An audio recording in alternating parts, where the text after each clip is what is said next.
Mau whakamalo e o tua ku kei omia e whainga mari e kia ki mau tolu. Ke mau kei fau ki he hala e saione a Fiona e ke mau whanongo ki ho folo folai e ki. Mau lotu atu e o tua i he hoa koe. Mau hapai atu ki mau tolu hono katoa pe. Pakamole mole i ki mau tolu ha mau ngahi tono no e mau ngahi whehala ki. Ka hei kai tuku ai e mau tangi moi ui ki he a Fiona. A Fia mai e atua. Ki mau tolu ni. O mau lama mai e a koe. Tāpu e kina mai ki mau tolu. Tāpu e kina. Aho kaunanga. Tene tutu ia e folo aho koe ni. Lolo mau loto whakai tangata kai tuku ke ea me a Fiona. I he fola mo e whekau o e aho koe ni. E iki ko haha mea te mau fau atu ai. E kau mea ia e a Fiona.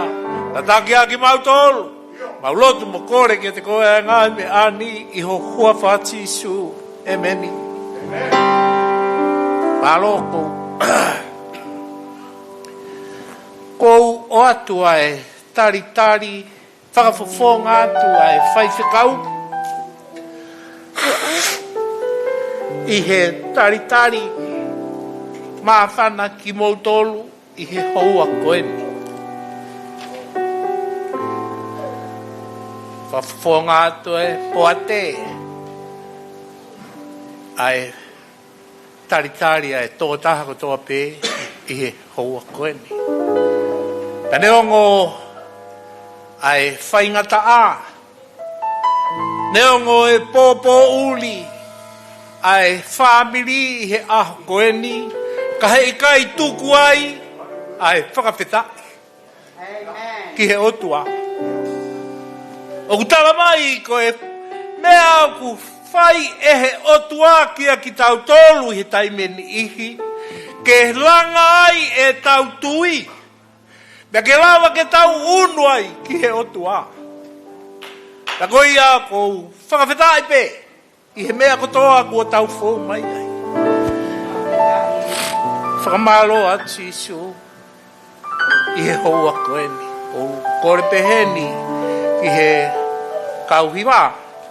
Ke nau katake o ai maiha ki foi hiwa. E taha ki mua ka tau toki hoko atu. Ua fuaki hoku sino ki he eiki ko e pei lau no ui. Tau e pehe ai kau makoni noni. Fuaki hoku sino ki he eiki ko e pei lau no ui. Tau e pehe ai kau makoni noni.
te o tua hapai atua e mea o whaku o toku.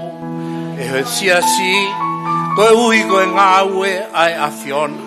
Maulotu atu tāpu e kina mai kina autolu na e whaia e whaki e o tua. Tāpu e kina ia ange ai whakalahi o e nau ai ngahi ai anga mea sisu. Koe uhi koe whaki ki he a Fiona. Maulotu ate o tua. Tāpu e kina ai mea o whakua whaki. Ke whai aki ai ngā ue ai a Fiona. Maulotu wātua e ngahi me ani i ho kua whasisu. Emeni. Emeni. O kore atu ke ai maha tau ki fo i hiwa e taha. Pea hoko atu ai pe e tau timi USP. Malo.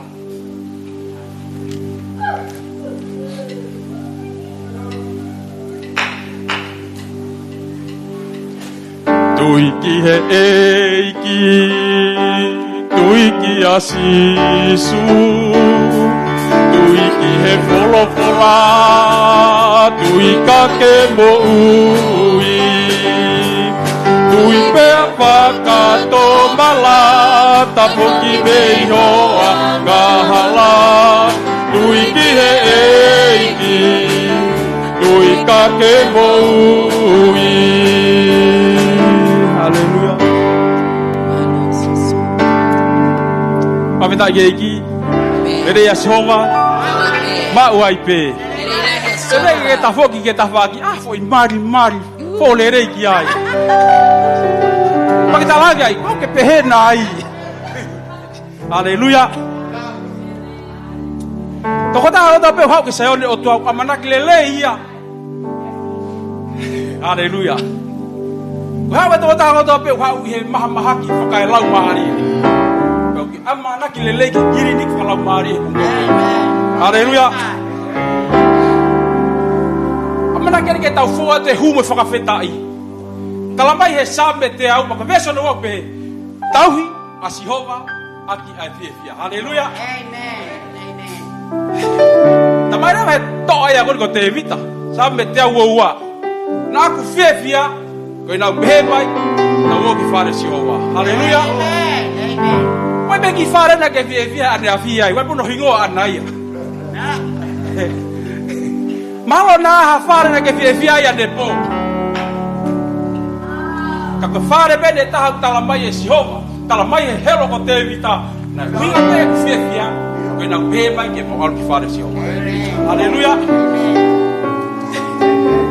Wai tai pediu tau alu ke kai whare ke pe ke tā pisi ko mei motu hova e. Pe langa aki ai.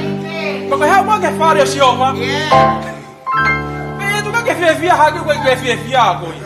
Ai o tua o pa ana mānawa mui ke te koe. Aleluia. Pe a kutala mai ne mai sāpe o kutau ia si hova ia aki e whia.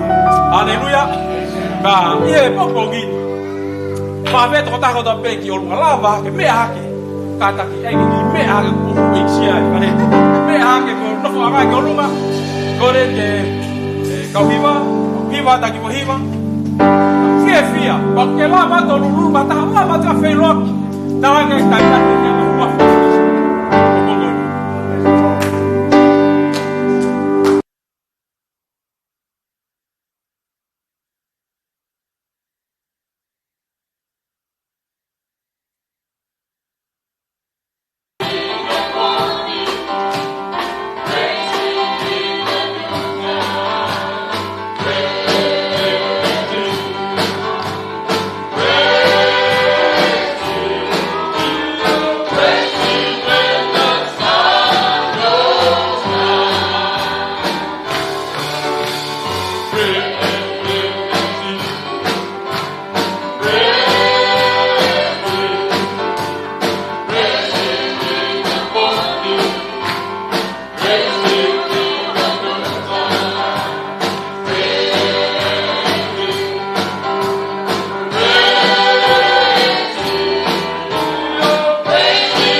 mesi o no ka o sia pe no ka ai loka ha mea manawa aleluia ke whawheta i ga si o te kaloto o wherea ka whawheta i ko loto honga ia waha taimi o ke honga ia i hatahana ne whai ha mea ka oi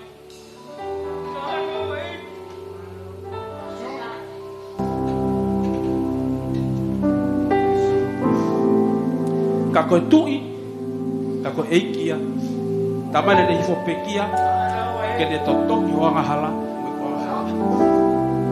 ba ia pongpongi ne o tatu no loto nga. O amana ke whakamahu hui o tua ko ia. O ana ke ai hao mahu inga ke lakhe o tua ko ia. Whewheki ke hanga whakahi iki. Ave kai loto honga ia, ta ange o tāma mo ia whakawheta i, ia pongpongo ni. O whawhei, o tāpea, tataki ki tau tolu e hu mo whakawhetai ki moko ni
Ia mo whakahigihiga o wapa.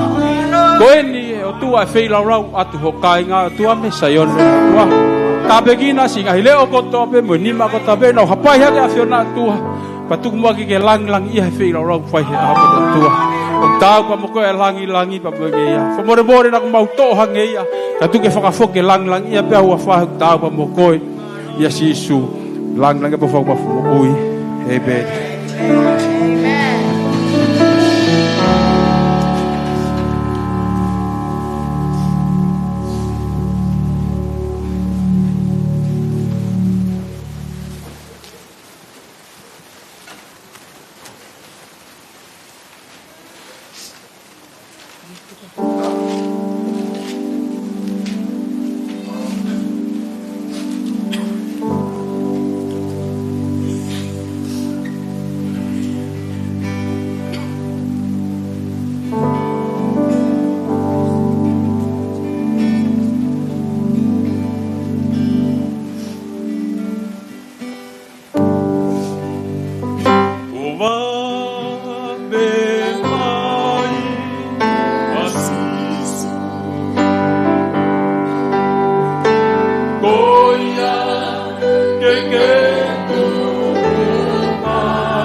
assim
tali lagi tahu pini malang lagi gue kali. Oh tahu pini kayak gini, malu.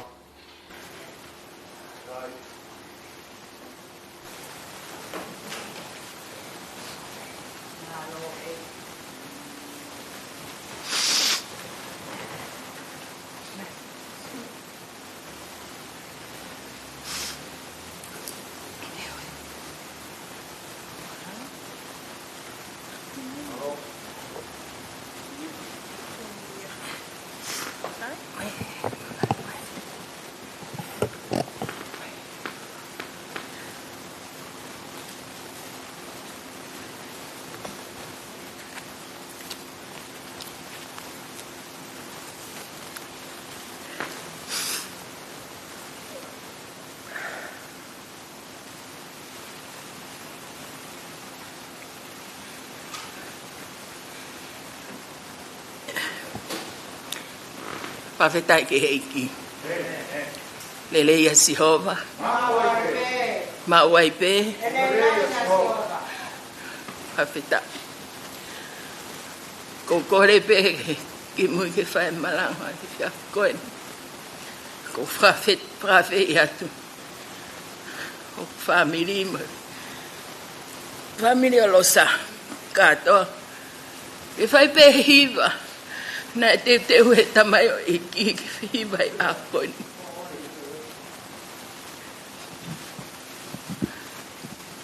E maulawa at ko tana no at ko ni ko kore at ke mo kata ke mai ki moan. E maulawa tu pe ke apio. Se lo aki mo lo sape ata famai e lota. Na e fai pe mawa ko hiva.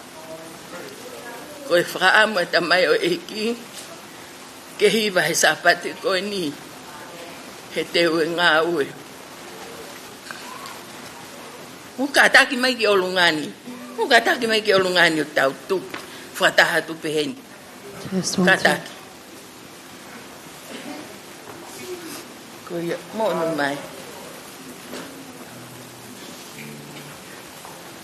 Pe au talangi ai pe, he koi ngā na mate te pe ko ia tari pe ko au e malanga a koen pe au talangi tau ai pe ke o hiva ai me ana fra am ki ai ta mai o eki pe neongo ka ki ka mo ki tau tolu he fia koen ha tau tu ko no la mari e ken mo tau to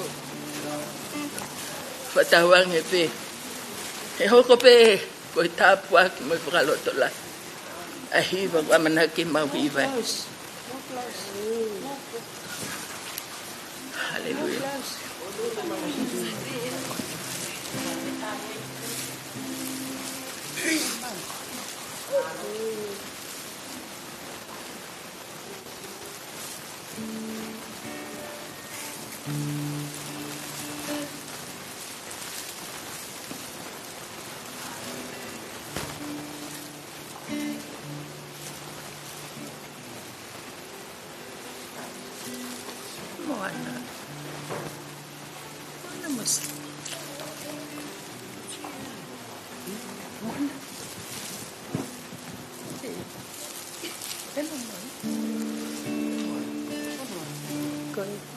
Go ahead. No, it's there.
Test 1, 2.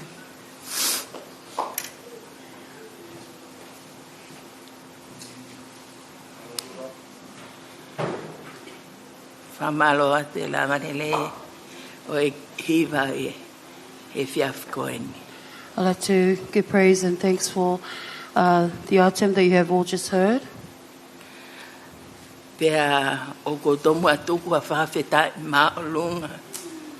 And I would like to give praise to the Most High, Ke tui o langi he ne ofa pa mo ne tau. to our King of Kings for his for looking after our soul Whai ma ki tau tolu, and all his provisions, tau kawai i e sāpate whakakoloha koeni. that we may be here this afternoon.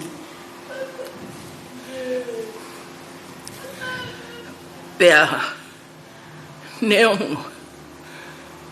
And Ai- although Ai tauanga ai loto whare o hala mau mau koula.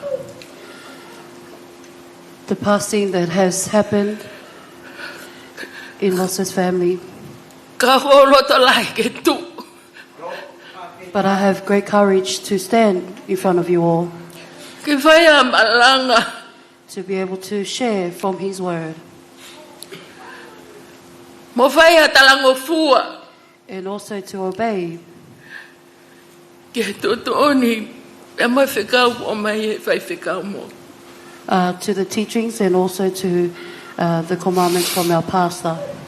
Ina sai o ina sai mo ui ka maelo loto whare.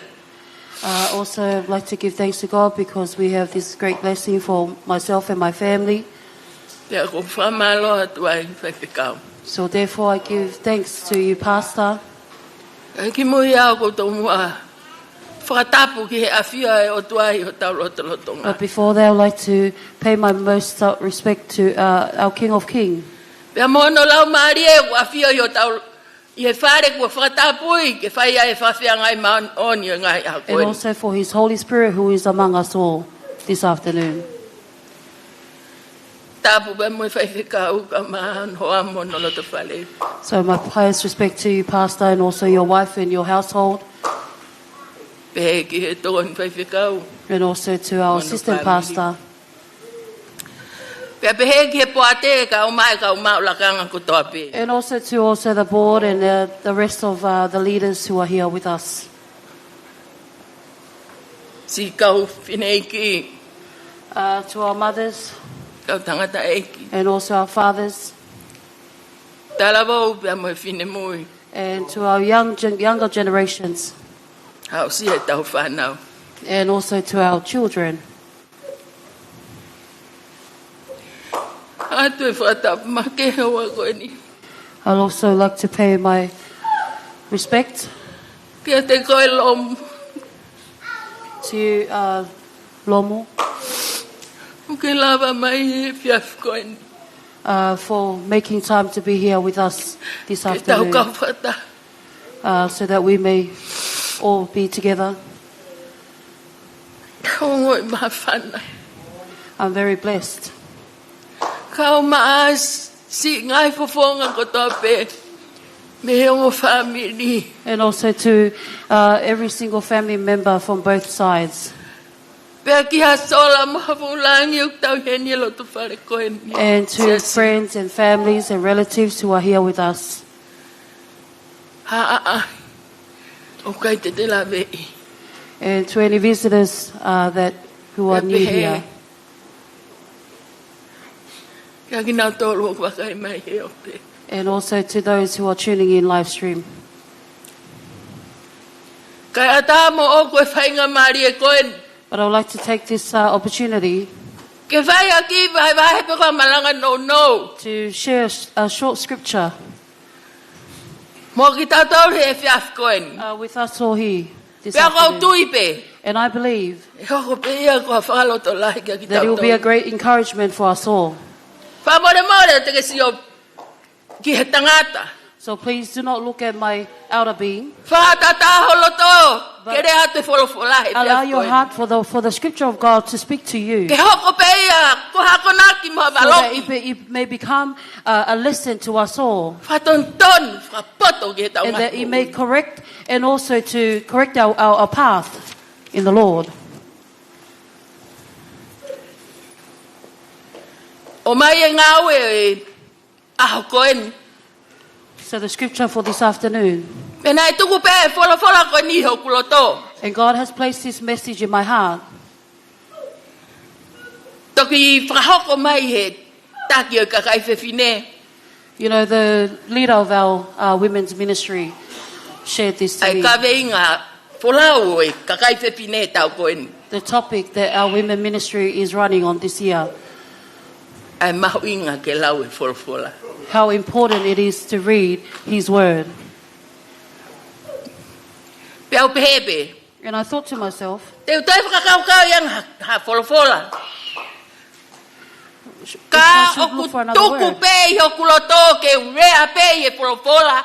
Na e raki o mai he eki ke umanga i he But whiawhi God has koeni. placed His message in my heart for me to Pe preach he on wiki this ngahi wiki afternoon. ngahi aho koeni he wiki kua mahiri And even ane. in the few weeks that has just Ne mahe passed mahe by, pe kau whewhine The o women- whekau aki pe. shared based Pea on moe malanga e whiawhi koeni. the message. Pea that I want whakaloto to lahi e share ke with you. moi koe wholofola pe ke So o mai that's an whiawhi koeni. encouragement for me to share with you all today. Le soni e aho koeni. The lesson for today Koe le soni au ku tau kei mo maheni. is a very well-known Pea moe lesson taha kotoa pe. to every single one of us here. Kai tupu ke o atu pe. Ke hoko pe ko langa hake ke tau ngai mo. So I'm going to share with you all to help build our life today. So siwa vai ulaki ves ulaki. Joshua chapter 1, verse 1 to 9. So siwa vai ulaki ves ulaki ki he hiva. Joshua chapter 1, verse 1 to 9. Ko kore pe ke lau pe. Ko hinga. Kau katono no. Atu pe he wholofola ia mo o ni ma. So I'm going to read to you all.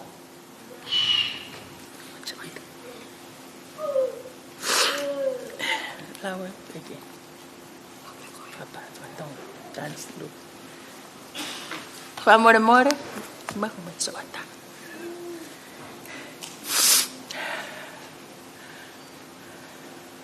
So siwa vai ulaki. Joshua chapter 1, Ves ulaki ki hono hiva. verse 1 to 9.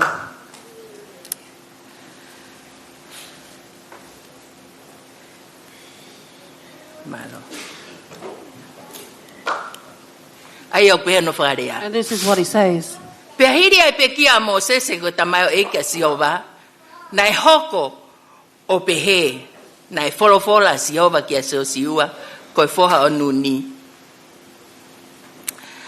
Koe tauhi o mo se o pe he. Ko pe kia e ku tamai e ko mo se. Pe a ko eni. Ke tuha ke mo alu. Ke ka vai e taha o sotani. A koe o kua fuaki kia te inau tolu. Io ki he whānawa Israeli. Koe potu ko toa pē e tūku ki ai homo awhae. Ko ia kua fuaki ki atki mō tolu. O hange koe kutala ki a Mosese. Me he to awha mo re panonin. Io o a watu ki e vaitafe lahi. Koe vaitafe ko iu whare tesi. Ai whanua ko toa pē o e kakai heti. O a watu ki he tahi lahi. O hanga atu ki he toanga laa. Koho mo potu ia. E i kai ha tangata tene whaatu i o ao. I ngahi aho ko toa pe o ho mo ui. O hange ko e ku ia Mosese. O pehe pe e ku ia te koe. E i kai te whakatukutuku i koe. Pe si aki koe. Ke malohi. Mo ke lo totoa. Ko hi te ke tufa i he kakaini ai whanua. Ai na ku fuakawa i ke nau ngata mai. Ke fuaki ki atki nau toru ko nau tofia. Kai ke malohi pe a koe. Mo ke lo totoa au pita. Ko hi ke tokanga o whai o whakatatau ke whono ko toa pe. Aia, na e whekau ki a te koe. e tamai o e ko Mosese. O na ke ta foki me ai ki ni mato matau pe ki to he ma. Ko ike ke monu ia koe i he potu ko to ape o ke alu ki ai. Ves valu. Koe to hini o fono. Ke o na mahu ia me hongutu. Ka ke whakalau loto ki ai he aho moi po. Ko uhi ke tokanga. O whai o whakatatau ki he mea ko toa pē kua tohi ai. He ko ia te ke ngāhui ai ke monu ia ho hala. Pea ke toki whai whakapoto. Vesiva. I kai ko au kua whikau i koe. Ke malo i koe, pia ke loto toa. Owa na ke mana wahe, pia owa na ke puputu. He ko siova ko otua, oku ia te koe ia, i he potu ko toa pe o ke aluki ai. Amen. Mawhita ke eke. Tau loto. Let us pray. Tau kau ke whamalo ia. Ai tamai alo lau marie. Kau e kakai o langina, kau mo mama ni furipe. Mau kau e lau pe lau e kau e fiafi koen. I kai tonu halaka pe ko hawhakawhea ngai. Ka koe ofa matata pe e afiona. Afio mai ki ho kau na ngā hukubiri ni e monga. Mana mai afiona tanu pe fufu mo ui. Ka tuke haa pe lang mo ngei ai afiona. Te a koe o forofolae koe e fufunga mo ui. Koe e halae mo oni pe mo ui. Toni ki mautolu. Whaatata o mauloto. Whama. Ta whikitu e ui uri mo kino hae mo ui. Kai toho mai o folofola o tupu. E mautori o aki e mo ui o taimata. Tōni mea pa ke tāpua ke folofola. Ki hoko pe ia koe langa hake pe ke lang ia i o hua pā. Ia kalais ko alo. Ka ko mau wha mo ui. Amen. Amen. Ves malanga pe mai. The topic for the message So goes like siwa this. vahe ulaki ves hono valu. Joshua chapter 1 verse 1 to 8. In verse 8, Ko e tohini o whono keep ke this book of oa the na law mahu ia meho ngutu. always on your lips. Ka ke whakalau loto ki ai e aho pia moe pō. But meditate on it day and night. Ko hi ke tokanga o whai o whakatatau ke mea kua tohi ai. So that you can do according to what is written in it. He ko ia te ke ngauhi ke monu ia ai ho hala. For that your road may be Pea ke toki prosperous whai whakapoto ai. and Hallelujah. courageous. Oku ia kalaisi pe he whora maui. That it is He in Christ who is the Me aka ia lau marie he whora maui. and that is the fruit of the Spirit in the Word of God. Me ake mama e loto. And that our hearts may be light. Whakatupu ai poto. And that there may be Ko wisdom. ia rea out o there. whakawho. And Ko ia rea o the kubovo. secret, and this is what will happen, Pea koe fufunga mo ui. and that is what you call life. Ka veinga e whiaf koe ni o pehe mai. So the topic for us this afternoon goes like this: Ko ene wholofola mo ui o malo. that His Word is a living and also powerful. Ko ene wholofola o ku mo ui mo That malo. His Word is living and also Pea ka powerful. pau o talamai o ku mo ui mo malo. So therefore, if it is O ku tau ke tau if it tells maua us e malo. that it is alive and it is I living taimo and hato e also mea. strong and powerful, then we should give thanks to God, because that is His Word. Tai milahi e tau mo ui tau whakaukau. You know, there are many Oh. times in life where we think to ourselves, O "Oh, si lau e wholofola mea. I have already read Genesis ka whakaha. the Bible from Genesis to Revelation." Ka But o ku ke mo ui aki. are you living by it? O ku ke mo ui ake wholofola. Are you living by the Pe Word? ko ho lau pe. Or are you only just reading the Ia Word? osko ia pia tuku ai. and then forsake the word. Ka pau na ke whakawhanongo ki he talanoa e whiawhi koe. If you listen to the story this Koe afternoon, hiri e ne malolo. that this was during A the passing Moses e koe tangata e otua. of Moses, Pe koe who is a tamai o servant eki, a or Jehova. a man of God. Pea un mai a Jehova. And then Ui the a Lord Joshua. came and called Joshua. Why? Koiha. He nā e a whiau he otua. Because God Koe knew tamai o eki e ni. that this is nā the man e of God mui who i a followed Joshua Pea whai ke mea nei. and did Taha everything Joshua. according to what Joshua commanded. Kau whatoanga i angi ai. So we take note from this Koe otua i e whai totonu. that He is a faithful God. I kai ke whiriwhiri maanako He ia. does not choose to Ka go okune like a whiau i e toko but taka He totonu. knows every single Ke person. malama mo whai e ngā ue ai. Their weakness and also their strengths. Pea ka pauna mo whatongai. And if Ui you koe take ne note- a Joshua. When Joshua was called Ke ne hoko atu ai ngā ue. to carry Pea on mo the mea work, na e ne hanga ui a Mosese. Ke tukuange mai and ne also what He ispite had ai called kakaia Moses e ki. to let go of the people of, bring the people out of Omi Egypt ke ave ke ka vai ta pe kusotani. and to take them over to across Jordan the river of Jordan. Fonua ke pe koe kolo e tala o wha. to the promised land. Kanai o mai tau mana pe tau ilo i pe tau. You know, we know of the Ai story. folofola. Ne si o mai pe a Mosese. When Moses Pe a came tu pe o si o ki ai.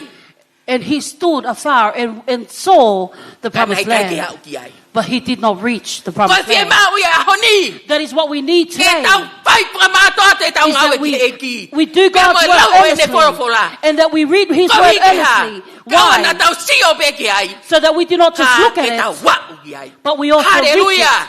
Ki he api kone alo teu teu. to the house that He has gone to prepare for you and I. Hallelujah. Praise God. Tangi. You Koe know, potu te ke ate atu ke koe ke ave ke au. The place that you are going to, Ha pe tu ai homo afi ba e. where your feet will stand, Te tapu aki. E Our hoko ia blessings. komo fonua. and that it will become your country, and that it will become your town. Koe mea koku mahu inga ke tau whanongi ai. That is why it is Ka important oku ui ki tau tore siawa. when God calls Manatu. us, Hei kai te neri aki e ia. remember that He will not O forsake tala mai you. pe e ia he folofola. He tells us in Nā His nerea word peka seo siwa. that He spoke to Alu. Joshua, go O ana ke mana wa he. and do not be Malo afraid. koe. Be strong and courageous, He teu ia te koe. for Maku I ai pe. will be with you at all Pea hei times. kai, pea koe mahu toi. Tata o mai ai ene tala. And that is why He did Pea hei continue kai ke on. tū hataha kia te koe. And no one will stand against you. Maka ia ke whakafu ofa. We see how great God A e is. tau mau e eko sisu. And that when we have God in Pea mo e us, tau lau ke tau mahino ia and when we read His word and we understand oku it, tau iloi. Because we know he mo uini. that when we realize our lives, Mana vai he otua. that God gave us breath Folofola pe pea mo through His word and also to you and I. Tala mai. Oku whaki mai ai toi tapu ko toa pe. You know, it tells us that the word is given to E us whamana mai otua. to give us breath of life. Aunga ia ke ako naki. And it is good for Valok. teaching and also revoking Whatonton. and also correcting Whakapoto ke maoni oni. and to give us wisdom to the righteous Kohi ke hao hao ai e tangata. so that God's Pea ka people kato may be kono righteous Teu teu i ke ngau ererei. and that His preparation is fulfilled. Kai ha me e tene ngau i koe ke kererei. You know, nothing Kai ha will me make tene you ngau i reform. koe ke kakato. Nothing will Kai create ke you ha to be me full. aia. Tene o atu e amanaki And rerei nothing kia will te give koe. you great hope. Pie mau pe ne We wholofola. need His word Ke ne hanga. Waloki e tau mo so that ui. it can revoke our Ke lives, awa te tau whawhiawhia maari so e that whare we do not siova. take it lightly, Ka ke tau whanongo. but we Ke ne listen wholofola. to His word Ke ne hanga. Waloki e tau mo ui. so that it can revoke our lives. Owa na ape he. So ko do not ever whakakau think mo ui. That your thoughts I he and tai your o lives, maranga toha tahapea ne that rea when mai. somebody is O te preaching whakakau ku waloki.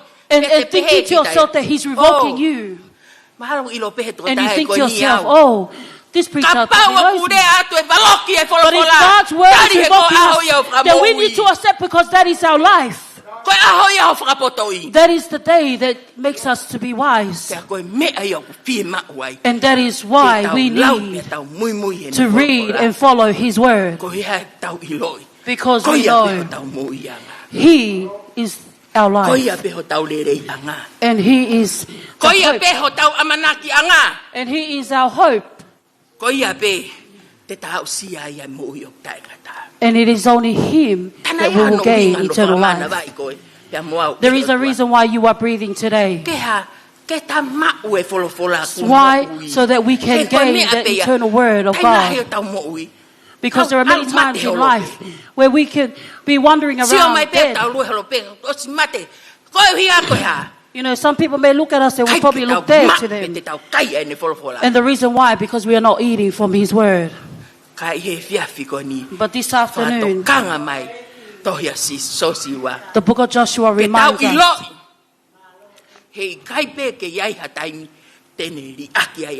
that we know that God will never forsake us. You know, our life, when somebody is called, and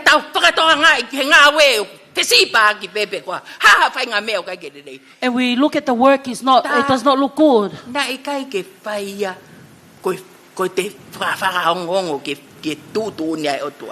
And then we think to ourselves that we are not doing it because we did not listen clearly enough to God. You know, when we come to God's work, or to probably make friends,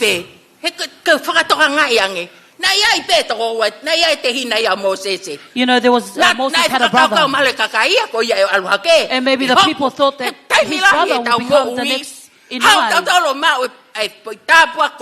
You know, there are many times in life where we will come and we receive that blessing, that, oh, it's okay, I'll sit and rest, and my brother will come and carry on the work. But you know, this afternoon, the word teaches us that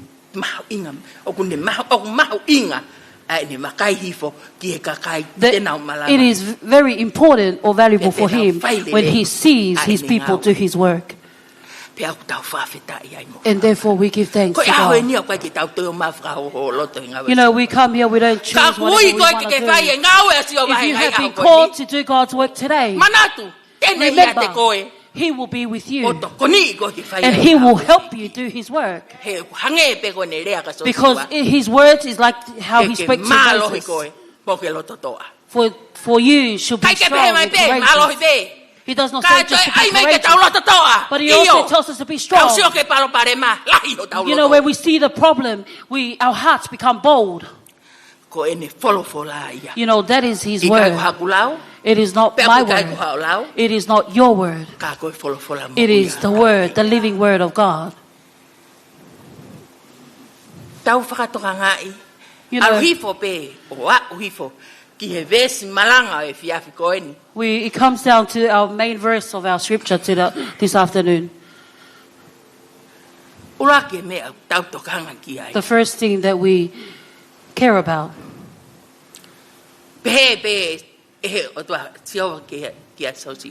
God said to Joshua that my word should not leave from your lips. That is verse 1. That my scripture, or His word, should not leave from your lips. Why didn't He say that, you know, His scripture should not leave from your heart, or from your hands, or from whatever part of your body? But it tells us here that Joshua, that the scripture of God should not leave your lips, that you may walk and may wonder. When you speak the word. When you see with the word. And when you think of the word. Because that is why we should understand that the word shall not leave our lips. You know, to think back of our preaching last week.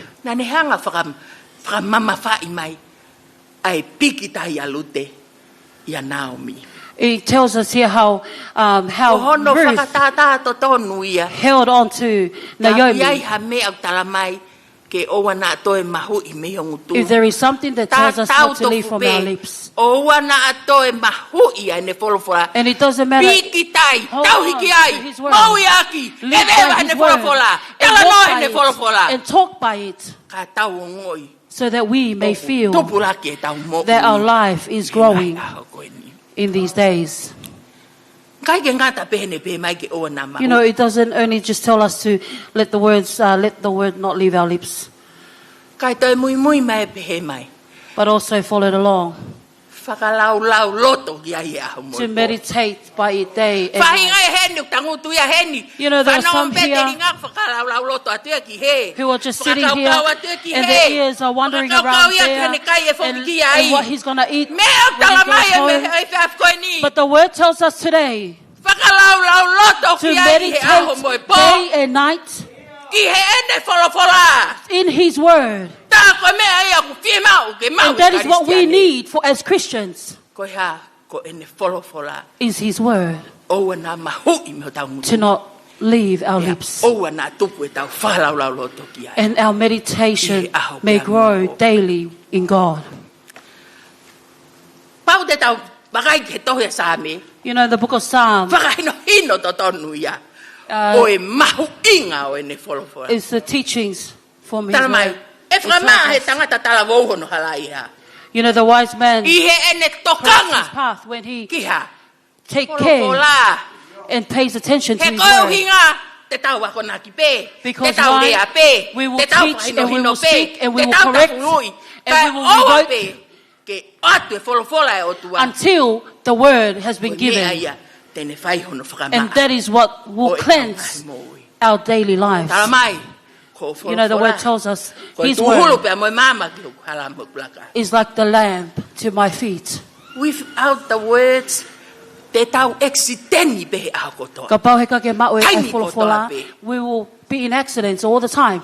But we know because his word is given to us light, and that is its importance or value, is that we have his word and showcase its light so that it can lead our path in our journey to his kingdom. You know, it tells us that his word is hidden in my heart. For I, hallelujah, praise God.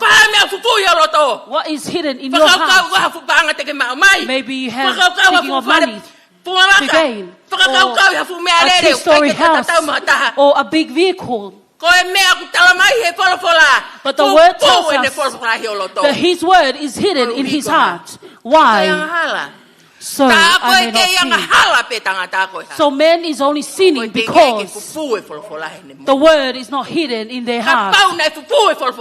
If the word is hidden in our heart, when you think to do something that is wrong, the word will tell you, Leona, stop, for that is not right.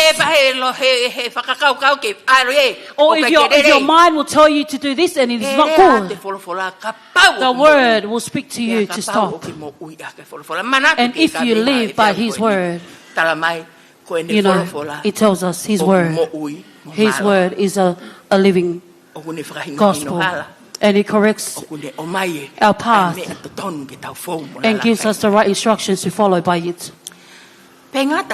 Not only that, the word tells us, you know, we follow his word and we will do good.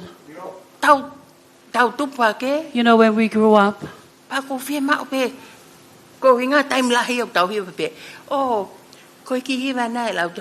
you know, sometimes when we listen to Sunday school song, we think to ourselves, oh, that's a Sunday school song. But if you listen carefully or clearly to the word, you will take value in the song.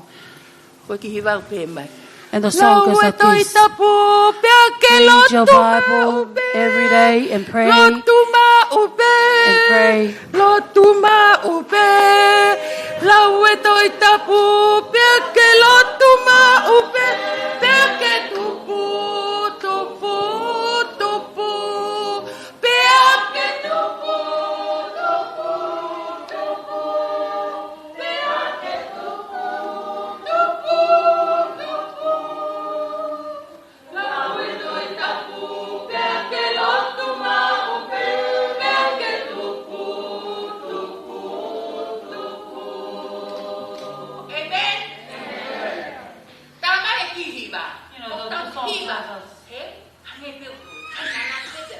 You know, when we sing this song, like we are so used to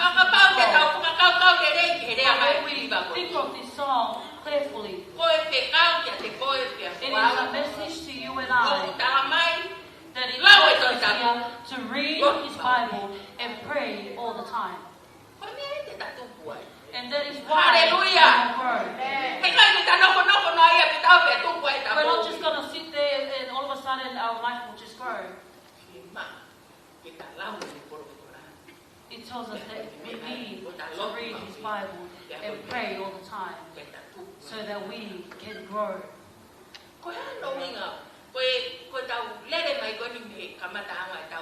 You know, when we read the pastor gave us this topic, the bread of life, that Jesus is the bread of life.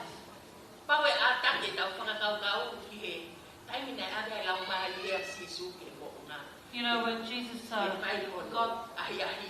when Jesus went up to the mountain so that He could be tested, remember that was the 40 days and 40 nights. You know, us today, hungry. What about the 40 days and 40 nights? So the devil saw and started to tempt him. You know, if you are the Son of the living God, then change these rocks to become bread. You know, this is... So after saying thinking that he can overcome Jesus. And he said that if there is something that is written, it is written by God. So it is written that man does not live by bread alone, but by the word of God. Hallelujah! The man does not live by bread alone. You know, many times we wake up and then we go and buy a bread, unsliced bread. And we try a roll of bread, or a Lebanese bread, or Turkish bread. So you eat and you get your blood pressure will start to rise, but your spirit will not leave. Until the word is given to you, that is the bread of life, to strengthen our life. And that is how you will gain eternal life. My encouragement to you all, when you feel that you are struggling, then reach out to His Bible, because His word will revoke our lives and correct our lives. You know, many times in life,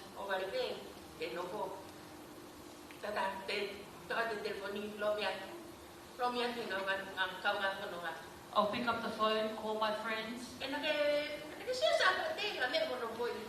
conversation will go, oh, did you see this woman and her outfit? Please, try praying and let us pray. Because that is how we will overcome our enemy. Because when we get that phone, the word will be living in your hearts.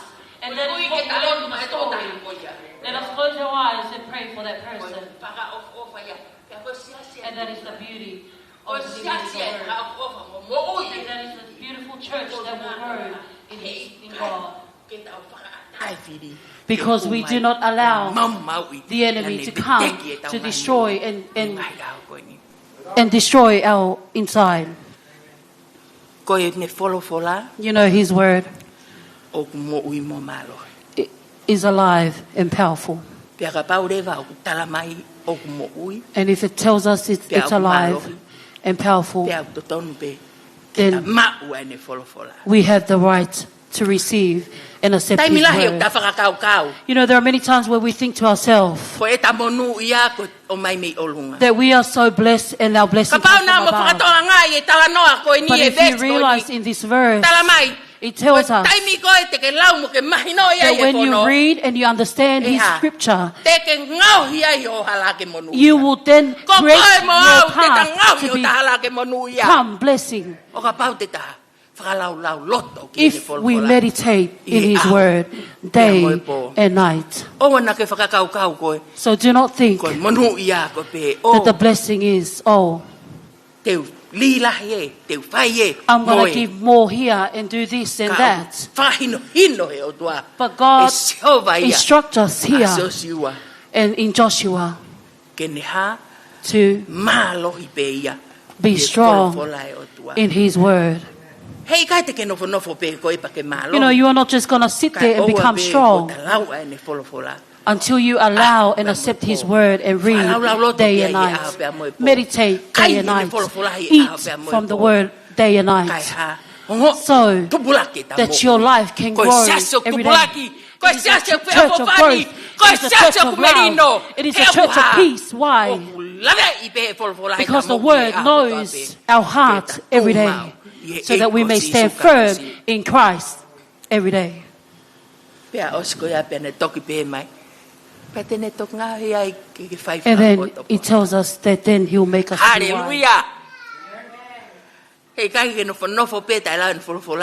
You know, you're not just going to sit there and not read His word. And you are not going to live wise and be smart. But the word tells us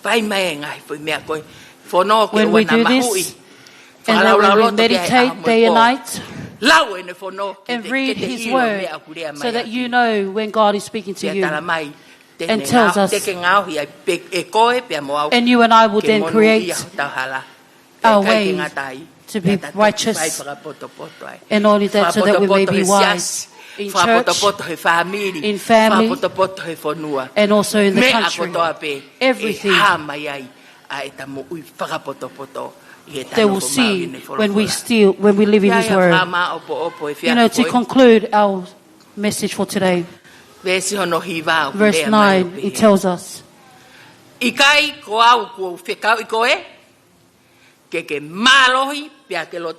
hallelujah. Amen. You know, Pastor, that God has called you to be strong and courageous. And also to the poor, that God has chosen you to be strong and courageous. And also to all leaders, God has chosen you to become strong and courageous. Do not be afraid. Praise God. When something is given to you and you reply, oh, I can't do that. Go ahead. Is that your own inability? But if the word of God is speaking to you that this is the Lord, to be strong and courageous, for He will strengthen you. It tells us, do not be afraid. Do not be afraid. Because the Lord of Sovereign is your God. And is in you. The moment God leaves you, can't do anything. That is why the word reminds us today. He is the one that called us. And if He is the one that called us, then He will be with you and I. And that is our conclusion for today. The word from God, from our pastor, the board, to the leaders, and also to us all, to the church, and you and I who are here as visitors, and you and I who are here this afternoon, and those who are streaming in. The Bible tells us that your God will be with you in every place or everywhere you go. Amen. Praise God. Hallelujah. Praise God. It tells us everywhere you go, He will be with you, and He will strengthen you, and He will make you to become courageous. So every day, do not be afraid to do something to glorify God. Why? Because He is with you and He is with me. You know, there are many times in life I thought to myself, you know, it's been a while since I haven't stand from the front. Nervous starts to kick in. But I give thanks to God to give me strength and to have courage to preach the word and not to be afraid, for He will be with us, and to give and to speak from His word, to become an encouragement for myself. So therefore, that is our word for today. And may His word become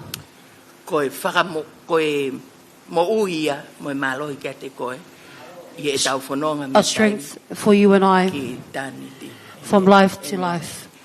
Amen. Hallelujah. Hand over to the pastor to carry on with us. Amen. God bless.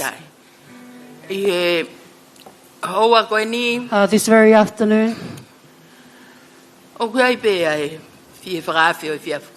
like to invite, if the word has spoken to you and you need His leading, and if you need His help, open up your heart. The altar is available to come forward so that we can pray for you, so that we may help your life and my life, so that we are encouraged in our walk with God from time to eternity.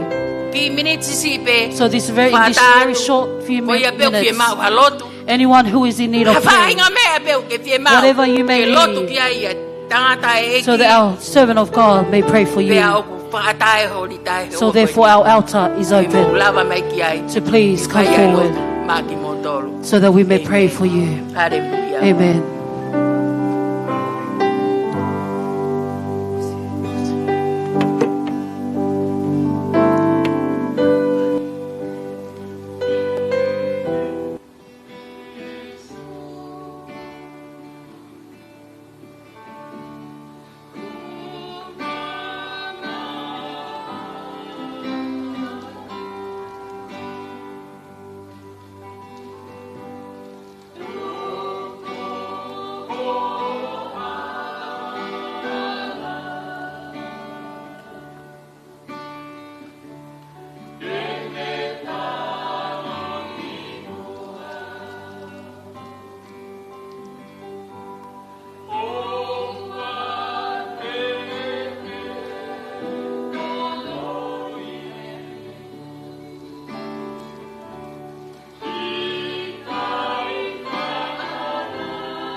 Ai mau te tolo i mau. Koe te mau I loi, taime mai hou e hoko mea I hawhi. Ka re whakapapau I mau mo ui o mau mao ko sisu. Hea mau nofo mau I a te koe sisu. Whamalo ato o kau mai he malanga e whia whaen. Whawhetai ko ho wholofolau ia o koe fufunga mo ui ia. Whamalo atu ko kau he kau. Aku mau lotu pe, tapa ki ak nau tol ko tape ya sayo ne. He mau mo ui ako wholofola he ngai ako ni. Pea ke mau lau pe whai ki ai sisu. Tōni mai ai he mea ko tape te mau whaka o si atu he whiaf koe ni. Ke kei langang ia pe o hua whai a karaisko alo. O mau wha mo ui. Amen. Whawhetai pe mukataki pe o mea pena. Ta hoka tai pe ke ki. Mea hoko I whiaf koe nia, whai lotu whai atu pe, whai whekau.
Kore pege whakakato atu e whatongia koin.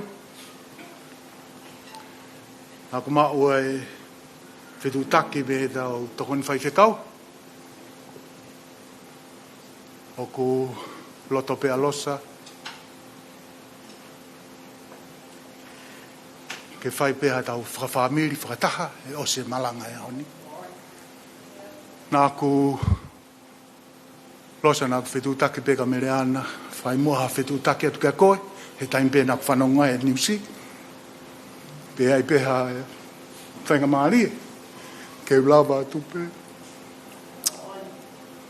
Moha taha e me mi pai poa te ke wha tau whamiri. Pe ako whia pito he kumau e, o ngongo ane po, o se pe tau lotu, pe hoko atu ai pe tau whamiri.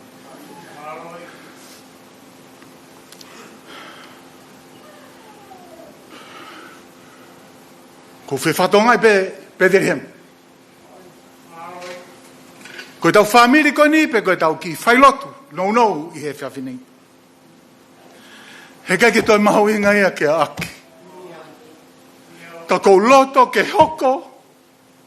Ai pekia e tamai o eki. Ko mea ke whakamanatui ki tau tolu. Ki he mahu inga o i taimi. Whawhetai ke eki.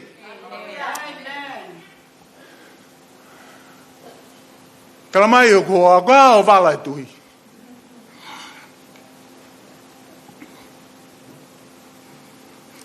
Ko wheo koe kesia kore stutuku. Ko wheo kote kore stutuku. E ka taim katoa peu hawa aki ke lotu pe sio mega te au koutui e te unga kore stutuku. Hao rea mega te au tawaki. Si mou. Kai peke ngalo ya koe api a ko. E ko whakapapa ki aki. Aki kutui e te unga korisi. Korisi nai o whai. Korisi nani mateki. Kore peke u lau atu. Same tolu hiwa veso no wha. Pe te utoi alu me ai me same hiwa noa. Pako veso no taua. Pe ko ia te uwhai ha whakalotolahi. Mga whakatokanga. Kia ki tau tolu koni u kei moui. Whawhikau aki mo mahu inga o e taimi. Same tolu hiwa veso no wha pe. E si hova. Ke ke whakailo ke te au hokunga taanga. Mohono fuafua o hokunga hi aho. Pe koe haia. Koe uhi ke uilo ki hono lahi o eku vai vai. Same hiwa noa vesi ono taua.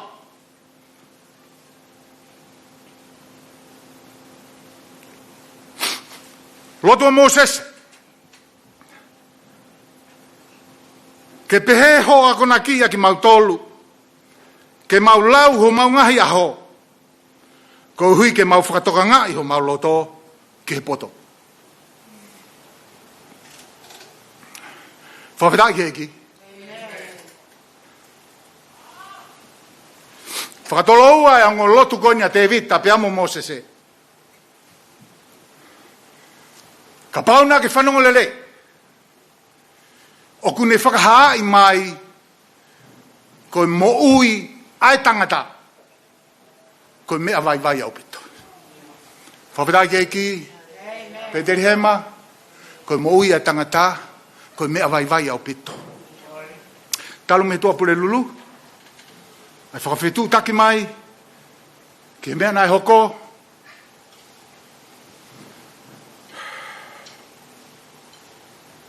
Mo ilo kai ngalotu. Neongo pe koe putu e whihau tau fou ai. Neongo e tau whakau kau koe kakai tau tolu tau mateu teu ke hoko ai mate. Oku ke i whakaho vare pe. Taimi hoko hoko tau. Hoko ai ai mate. Amen? Pea tau te whito ke ne hoko tonu. Ho tau loto whare. Whawhetai ke eki. O ko uilo o kai koe whamiri pe. O kunau loto mama. Pe kunau mon. Ai pe kia ta mai o eki. Hongo au pito ia i Bethlehem. Aho nai tāpua ki aho tau siasi. O si e mau mea toko ni. Hawa aki o tau mau tawha ki. Negai ke neu iau ko Moses. Negai ke neu iau ka Koristu tuku. Kana nempe mai whaiwhikau. Whawofa tau siasi. Kana kuongo te mei ai. Whakaukaua aki. Ke ui au ko ni whaiwhikau. Whakaukaua aki ke ui a Bethlehem. Ko hono siasi. Ko mea koe nao ko mo fou ai famili. Mo siasi. Na e taimi he mou i a Peteri ake koni ko te vita. Na e fou ene mou i he whaingata. Pea koe ne lotu koni koe ne whehui ki he o tua. Ke whakahai mai ange mua e ki hukunga taanga. Pea mo e fuafua e ku mo ui. Koe hui ke ne ngau e whakapoto aki ai taimi oku ne mau. Whawhetai ke eki. Mo ila taimi peheni ko ilo i whamiri. I hoko ai whahinga mea peheni. Ko lahe whehu i me homo loto. Amen?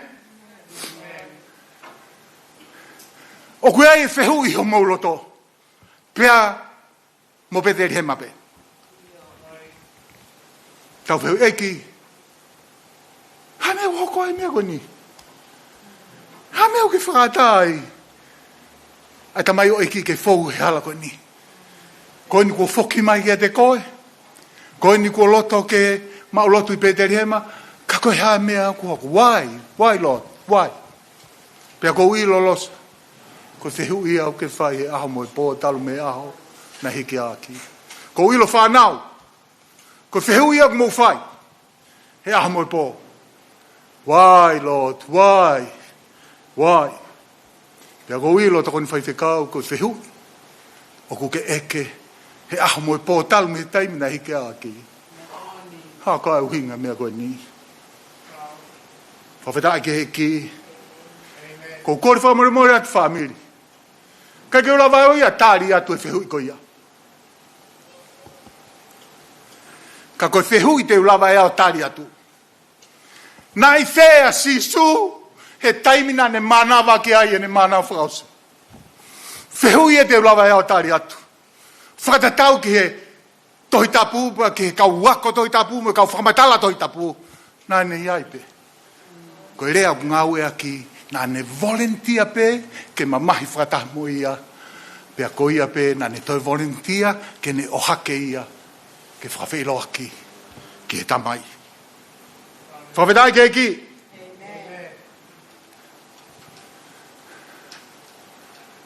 Nai whea sisu, he taimi nā ne mānau wake ai, ne mānau whakausi, nā ne iai pe.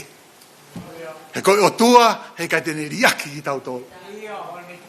Praise the Lord. Amen. I sāme nā kulau atua te vita. Nā whainga te vita ke ne mahi no. Ai vai e mo ui. Koe mo ui, koe mea aku vai. Pea nane ilo, ko whehono ngataanga. Koe ui ke unga au e whakapoto aki. Ai ki taimi o ko mau. Whawhetai ke ki. Whanongo ke nea, whakailo ke te au hoku ngataanga. Mohono fuafua o hoku ngahi aho. Koe haia. Pe koe haia. Ke ilo ahono lahi hoku vai. Whawhetai ke ki. Tamai mō sese. Ha koe ki mau tolu ke mau lau ho mau ngahi aho. Koe hui ke mau. Koe hui ke mau whakatoka ngai. Ho mau loto ke poto. Whawhetai ke ki. Ko ia ai koe whakaukau, ko whie mau whami. Pea mo Peteri hema. Ke whakaukau ke ai. He mea koe ni ku tau whau ai. Koe mo ui.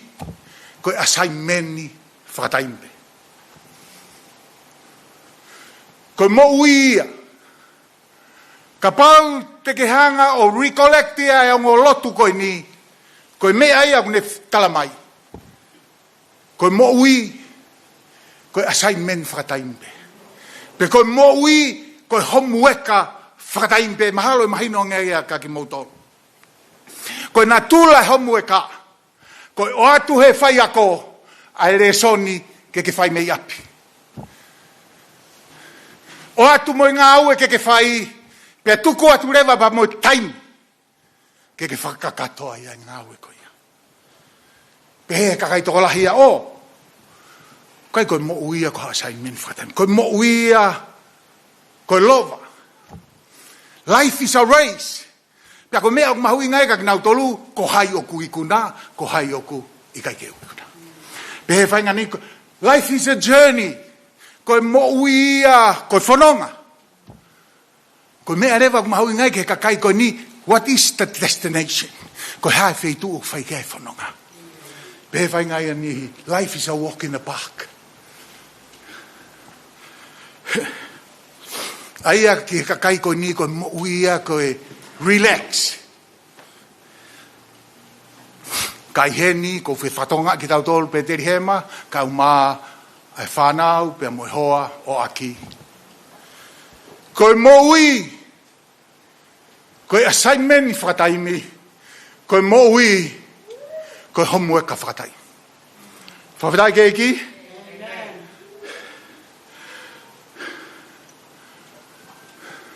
Pea ka pau, koe mo ui, koe asai men whakataimi.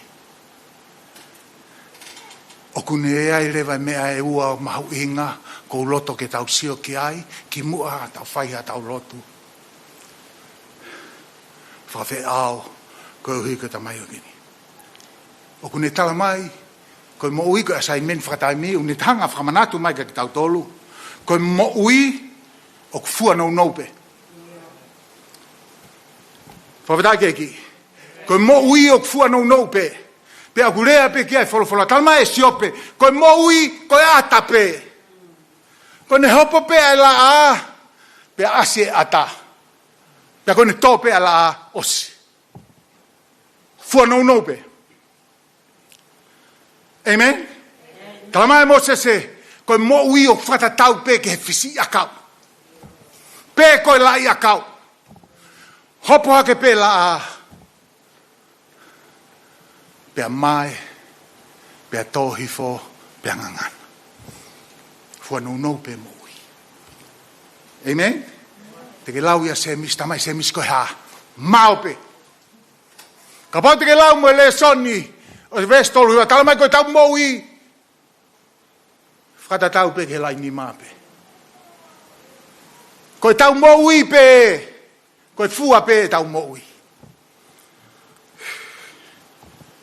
Pea ka paure wa o fua nou e tau mo ui. O te ke fuu palani ko ia ki he kau. Amen? Nā ku palani he kufotutu e polo kalama ke whai e aki e taritari. Welcome.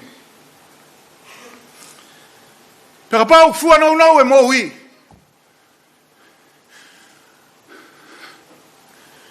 O te futokanga ke kuahiri. Amen? Ka pakfua nou mo ui, koe tau tokanga, whaipe ke ahon. Koe tau ngawe, whaipe ke ahon. Amen? Amen?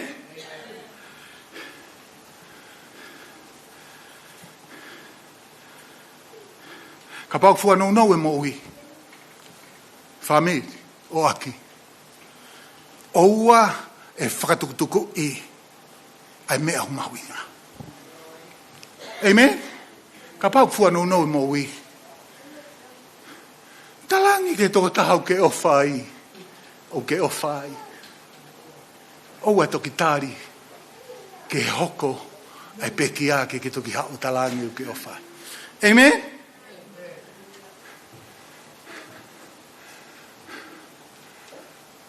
Praise the Lord. Oua tatari. Ki hea pongpongi, ke toki talangi, ke ofa anga. Ko ofa ki ade. Ko i loloso. Ka umai whanau. Mo wha muange mai. Ke toi ongo mai rea. I love you all. Oua e whakatukutuku i a mea humahu inga. I he tau mo nonofo. Pa mo e tau mo i koe ni. Oua e futokanga ke hea pongpongi mo palani ke kahau. Hau peka sisunan tamai o ha. O te mo tokanga ke a pongpongi he oku tokanga pe pongpongi ke a pongpong.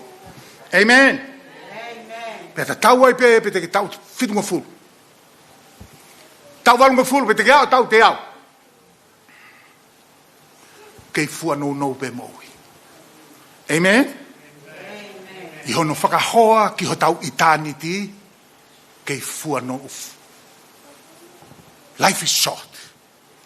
Praise the Lord. Whawheta ake eki. Mea no ua ko whiwhakatonga ki tau tolu ki ai. Hoko, e mea whakaiki o aki ke ne whakamanatu mai. Whamiri, ka umai whare, oi maa. Oku i kai ko tau apien. Amen. Oku i kai ko tau apien. Amen. Koe mamani koe ni o kai ko tau apien. Io o tau i heni ka i he taimi nou pe. O alata I mamani. O alata he Mario mamani. O alata he koloa mamani. O kui kai ko tau api. Whawhetai ke eki. Tala mai he wholofola. Koe kau muri pe ki tau tolu.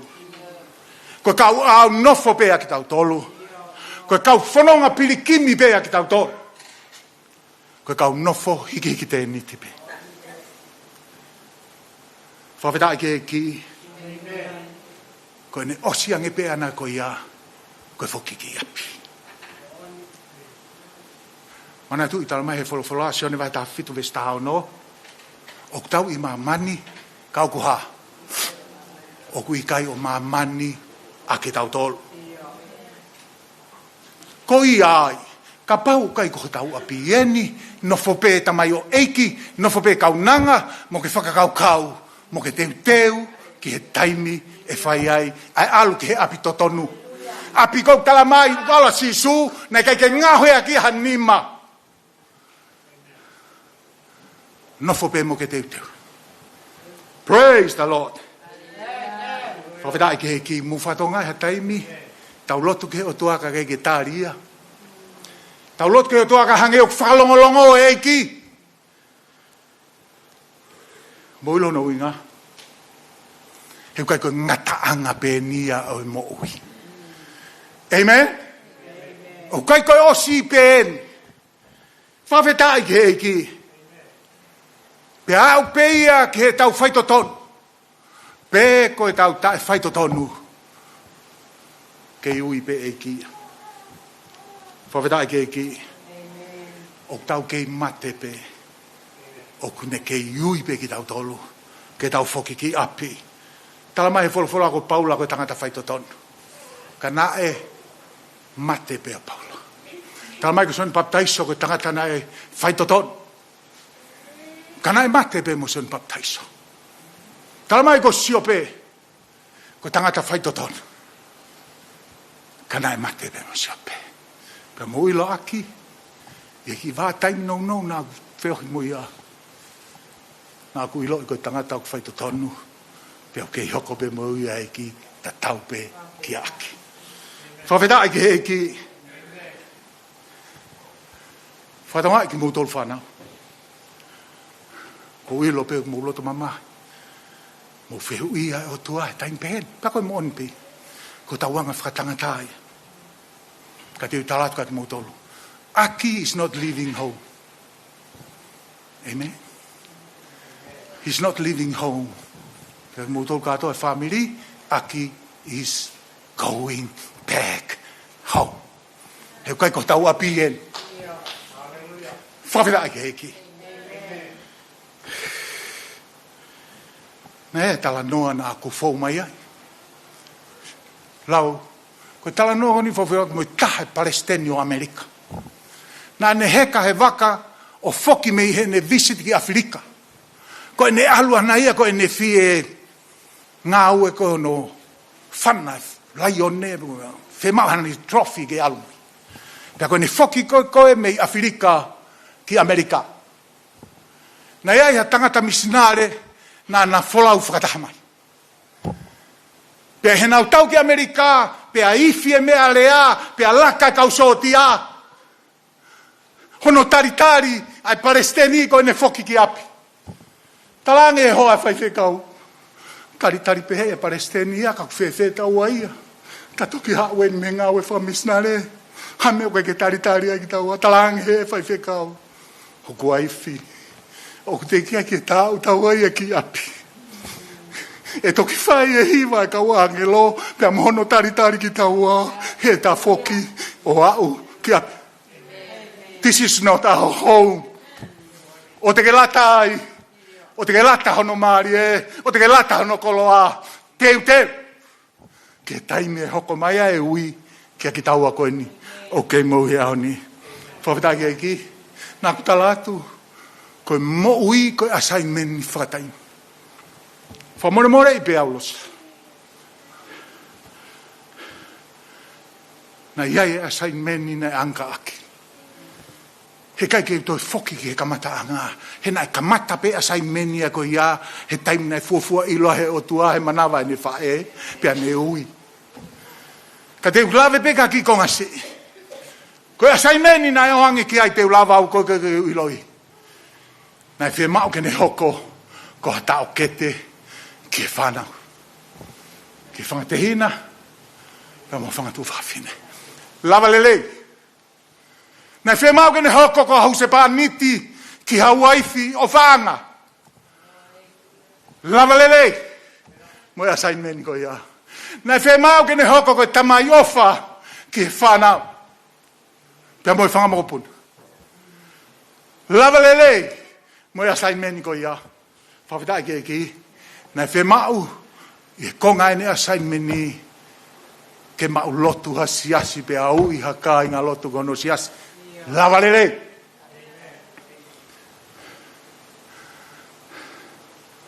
Praise the Lord. Amen. Kuosi. Ko kakato. Ai asai meni a aki. Foki a aki api. Ko ilo koe mamahi. Kamo ilo. Koe taimi o say goodbye mai a aki. Family. Ta whaki pe ia ta hau say hello ia ka sisu. He koe anga ia e tau whanonga. Amen. O se asai meni aki. A honi. Tanaki ene asai meni. Taimi ke hanga hei o tua ia. O maka. A ene asai meni. Nai tukuangi ke tamai o eki. Tau tolo ni uktoe. Famili. Pea moe whamiri lahi o eki. O kuia e tau assignment. Ka pau e hoko, ai pe kia aaki. Ko ha mea ke whakamanatu ka ki tau tolu e tau assignmenti. Ko eni pe taimi ke tau ongongoa ai kosperia eki. Ko eni pe ai taimi ke tau talange ai ko tau o whanga ko o whatu kia te koe. O ai mau e taimi. Ki he ongo lotu ai ongo palofita koe ni. O kuna tuhu loua pe. Ki he mau inga o e taimi. Kou kore atu pe ka inga lotu. Amo e whamiri. Tau lotu kotoa. E osko ia de tuk whaosi atu. Tōtonga u whai atu he tangata hiva ki hive hiva pia piano pe. Kou kore atu ka inga lotu. Tau lotu. Tau hufia. Ai waifi ka umai whanau. Tau hufia teu. Ke whakawhei loaki. Ke api. Ko teu hene tamai. Tau hufia. Mo ngai whatongia kotoa. Ahono teu. A ene homecoming. Pe tau hufia, mo e aho te tau toi o mai whakatahai, ke tau whakaikeheka, ene wholau, manatua, toko ni whaiwhekau, ka umai toi ngā whangatoko ua, mo whangatu whawhine, manatui, ai waifi, pia mo e whanau, ko i ai, lorotonga, whaiat pe tangataha ki hiva, pe ko hiva ta tau pe, ko kore atu, tau lotu whakataha. Amen? Ko i ai, pe deri hema, tari mai e tau lotu. Manatua, mea whakaike ko ni uko.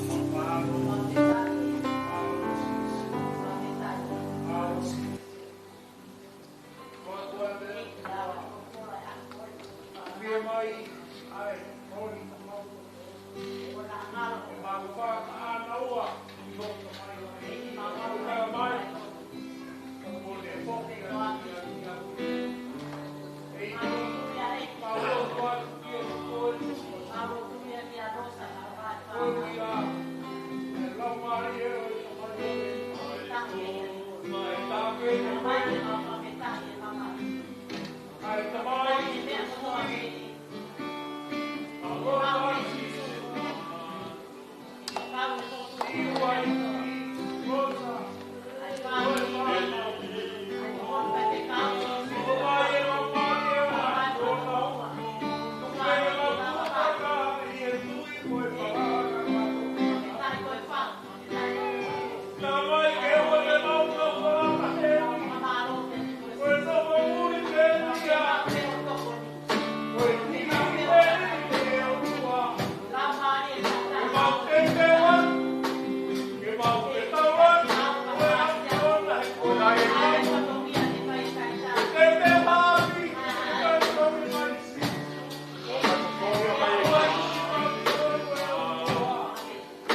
Na te ke whau e ngai mō ngā molangi, mō mamani, nā ke ta tau ai pe.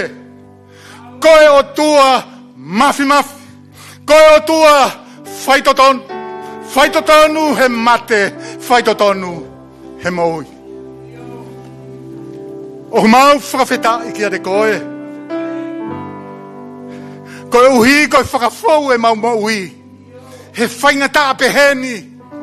Koe uhi ke mau ako ai, ke mau whakafuafua ho mau ngai a o, na ke mau ilo ho mau ngatanga, koe uhi ke mau utu ai ha loto o kupoto. Hangai fofonga mai eki. Ke uaifi, kau maasi whanau whina koe ni, o kui kai. Ke more nau whalalanga, tala mai ka riaki ki mau tolu he mau mātua. Oku ke toha ke ki mau tolu, pea puke ki o whatawhata, he oku ke o whai pe a ki mau tolu. Koe kulo tuia i he whiawhini, ki he whamiri koe ni, tokon whai whikau mo toenga e whamiri, i he ngai whaitu ko toa pe o muri, mo mamani. Tuku mua ke hoko e pekia e tamai o eki. Ko sipinga ia. Ke mau ilo kui kai ko mau api eni. Pia ke mau ilo ko mau i o kufua nou nou pe. Pia ke mau ngau e ao ngā ke taimi. O ku mau mau. Alofa mai eki. Ke whamiri koini. Moi hala ku nau foua. Moi peau o ku toto nui ho nau loto whale. Tala mai ko lau maari e. Ko e whakawhie maali e. Ko lau maari e ko e whakanonga. O mau kole e iki ho lau maari e maoni o ni. Ke e ofi he whamiri ko e ni. Lolotonga ai teu teu. Ke whai ai whakamawhae. Pea mo kau tamai o eiki ko e ni. Eiki, kau ko he ngai palani ko toa pe. Kau ko he ngai whakatutu ko toa pe. Ke taimi ke whakaheke heka e ne wholau.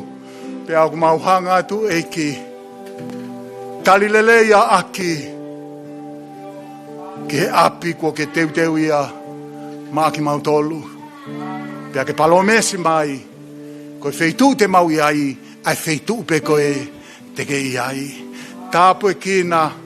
Lomu, kau mā, halama mau koloa, mā, whamiri ko toa pe, mau kau whakataha i he whiawhini, he whamiri, Pea moe whailotu, koe whakapapa ke ta mai o eki koe ni, tapu kina kina utolu. Pea pehe ke toi ngai si, ka iha mau mawa he ahoni, o mau mawa e pe i he fie mali e. Pea moe nonga, pea moe merino ai afiona.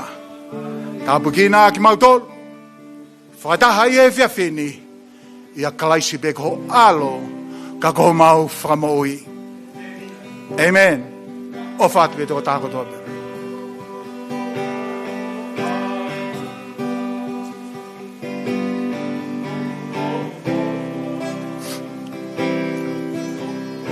Tau hoko tō e peke e ako iwa.